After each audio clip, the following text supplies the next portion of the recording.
Yo, what's going on YouTube? This is your boy Kamen Zero Spike back again once again. And today, people, today we're here for Kamen Gotchard episode 26, and in this episode we get some lore on some more Kimmys and Kimmy stuff.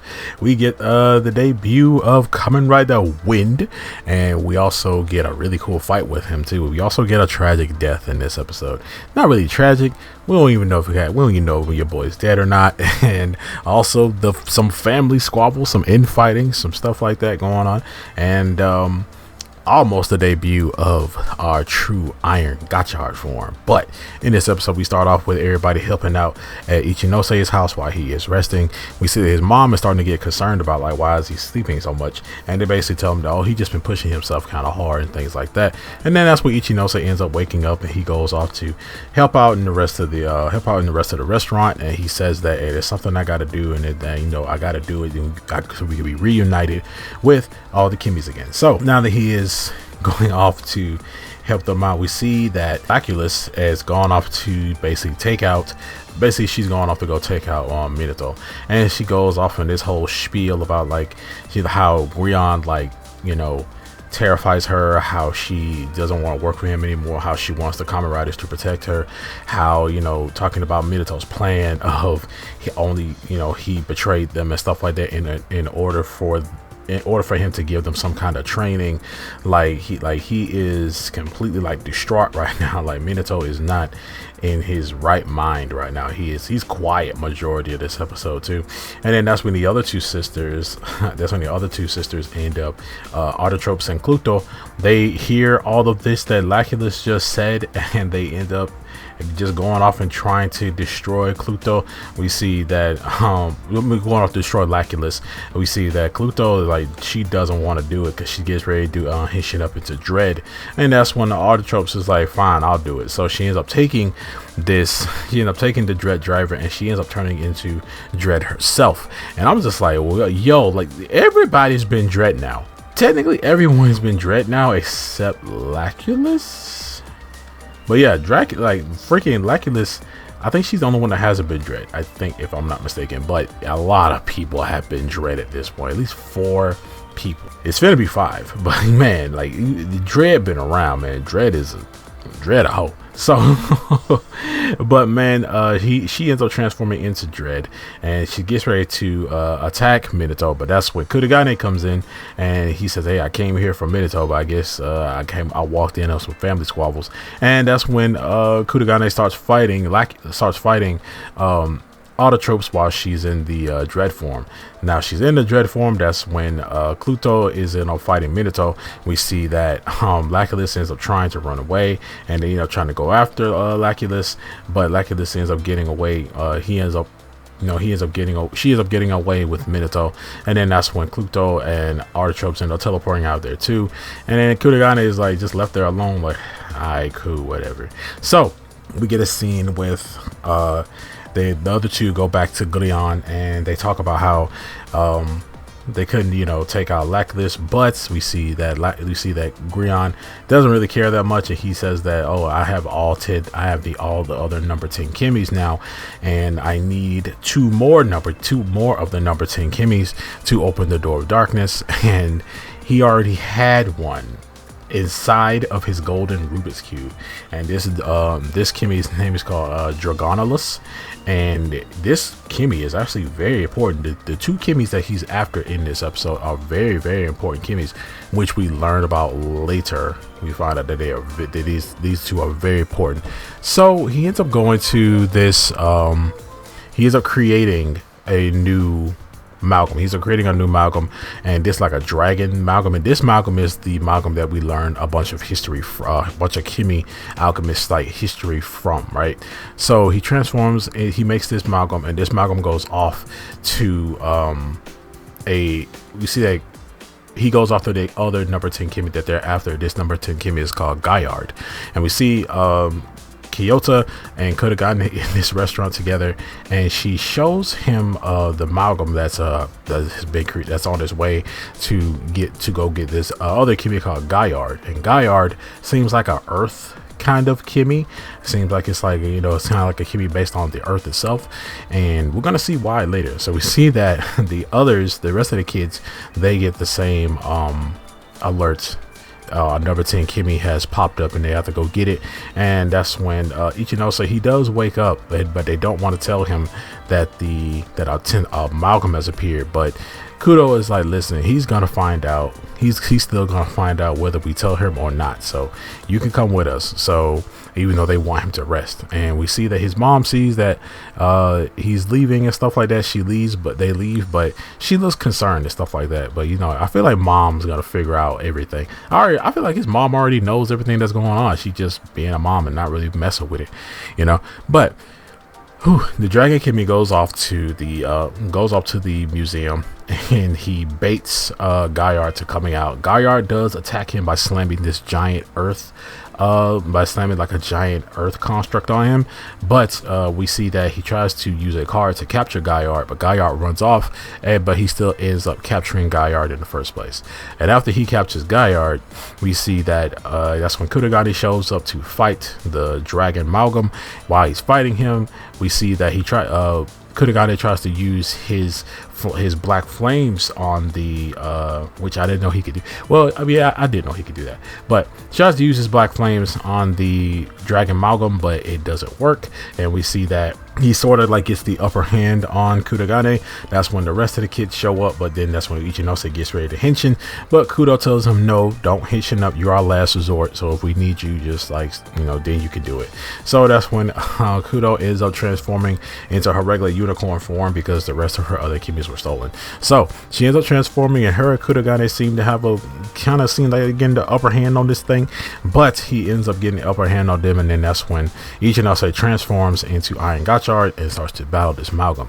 While he's battling this Amalgam, it seems like he has a good edge on him, but that's when the Dragon Amalgam ends up beating him down and telling him the origin of Dragonolus and Gotchard.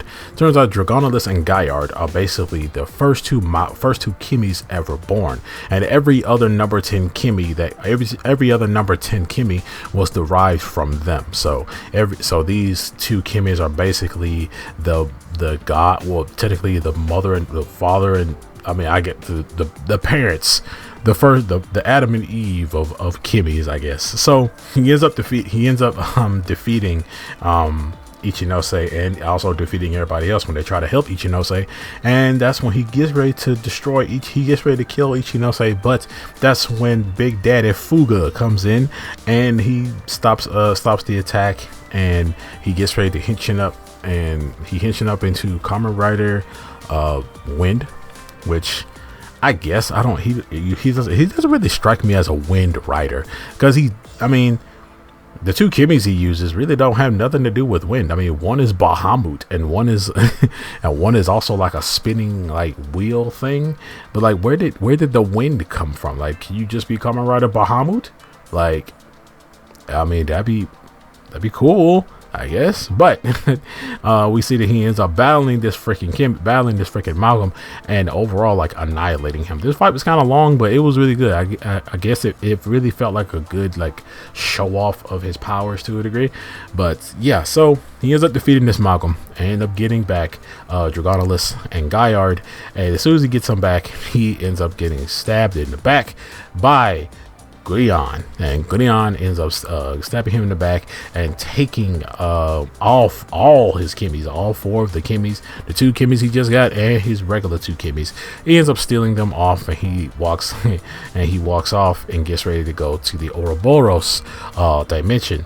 So that's when they run up to Daddy Fuga, and he tells them that, listen, like, he's gone off to the Ouroboros dimension so he can open the door to darkness. And he says, I leave the world to you, I leave the future to you guys. Like, you kids are gonna have to be the one to defeat Gurion's plans. And the way he died, he also promises Kudo that he'll see her again. He promises stuff like that. It's like, you're my dad, you're gonna leave me again? He's like, nah, I'm gonna see you again, I promise. And he dies, but the way he dies. Like at first, his, I guess like all the red alchemy comes out of him and dissipates, and then his body kind of like turns to water and like washes away. And then we see Sabimaru say that, was he just a body double made from alchemy? So Fuga technically could.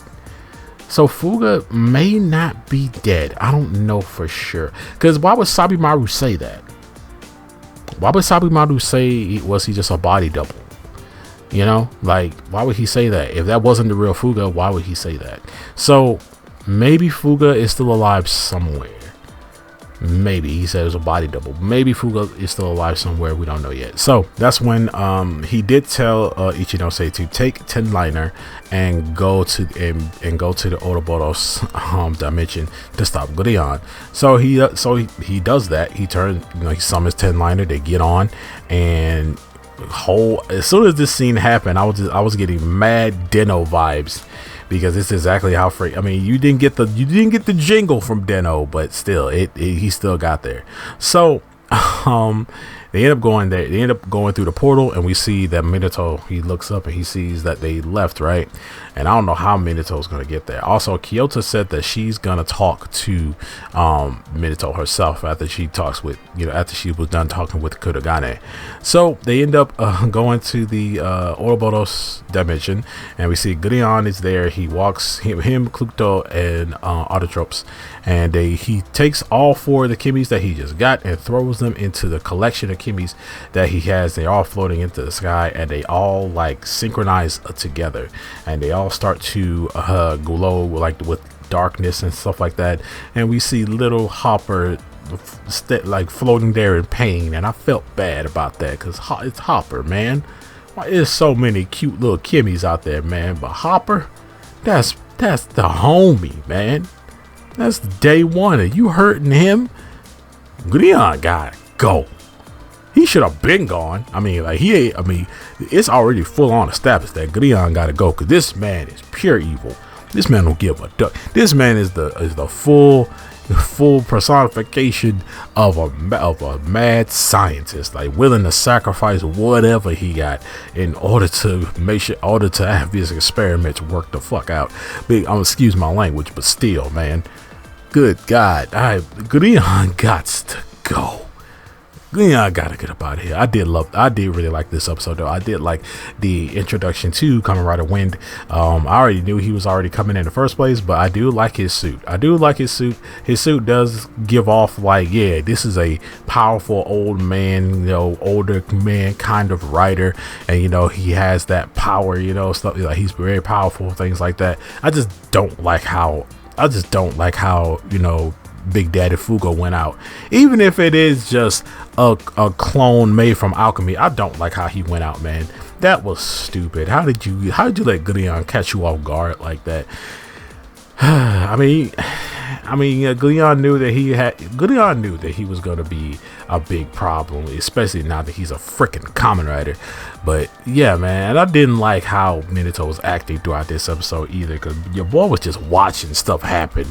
Like he really wasn't doing it for me in this episode too. And I understand what you're going through, bro. I really do. I understand how you feeling right now, but you gotta lock in. You got to do something, man. You got to lock in. You got to get this. You got to get this pep talk. He's going to get this pep talk in the next episode by Kyoto, but it seems like one of the perfect people to do it for him. But man, you saw Big Daddy Fuga die and everything, and you didn't do nothing about it. You could have stopped him or something. Like, I don't know, man. You ain't Dread no more. You just regular alchemy out here, and then freaking Laculus is, I guess, finna be on our side, or she's on the run or whatever. I mean, like Gurion seemed like he don't give a duck about her. And he looks like he's not gonna be trying to look for her unless he orders the other two to take her out. But other than that, like, I guess she's fine. I don't know, but. This episode, also with the whole history of the Kimi stuff, it seems like we're in Endgame right now. Like, what's happening? Like, we're not even in the 30s yet, and we're moving so fast. Like, man, like, we're already getting his ultimate, like, this new Iron Gotchard form, which we don't know we don't know if it's gonna be called fully Iron Gotchard. Maybe it would call something else. I mean, I know it's gonna be still Iron Gotchard, but probably some other words added to it. I've already seen it. I haven't seen the name of it, but I know it looks freaking dope. And yeah, I did kind of show that in my last video, but hey, go check that out, see if you want to see what it actually looks like full suit wise. But other than that, or you can just look it up, or other than that, this form looks absolutely awesome. But at the same time, this form is basically gonna become like his new base form, I guess so. And we might end up getting a level 10 hopper, because we got, we got 10 liner, we got a level 10 train. So I mean, let's get a level 10 grasshopper. But other than that, I mean, we're moving so fast that I don't like, I don't know how I feel about it.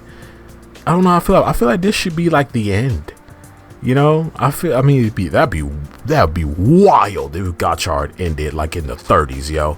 That would be that. And also, we foreshadowing Grian becoming Dread now. I hope he stays that freaking way. But he's got to get like another attachment and stuff. Like he gonna be, one side's gonna be red. Oh, I've seen it. It's gonna look, it's weird looking. But other than that, yeah, man, we're just moving really fast. We're like. But also, I did like this little history lesson behind the Kimmies and stuff.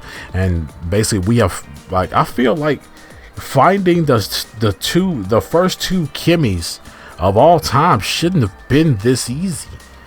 Like, Grian, you had one the entire time, and you never used the dude. I mean, like, was this the Kimmy powering the thing, like, or did you just use the Rubik's Cube to imprison him, like? He was in that the whole time. Like, it was weird. And I feel like because the Dragonos, the Dragonos Kimmy, like, that seemed like a very important Kimmy that probably should have been shown off earlier, or like had his own episode or expounded upon. But like these two and also Gotchard, I feel like Gotchard kind of like got captured and went down too easily, man. I mean, like, these are the first two Kimmies. So they say these are the first two Kimmies born, and they're the reason why Kimmies freaking exist, right? So why were they so easy to find, and why were they so easy to capture?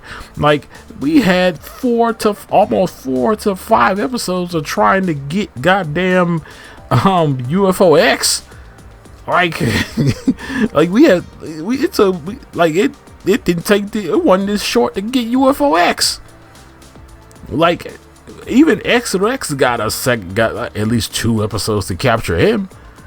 But nah, the first two Kimmies ever created ends up getting captured in 1 episode. One was already captured. He got captured twice. Technically 3 times. By the good guy, then the bad guy, then the bad guy again.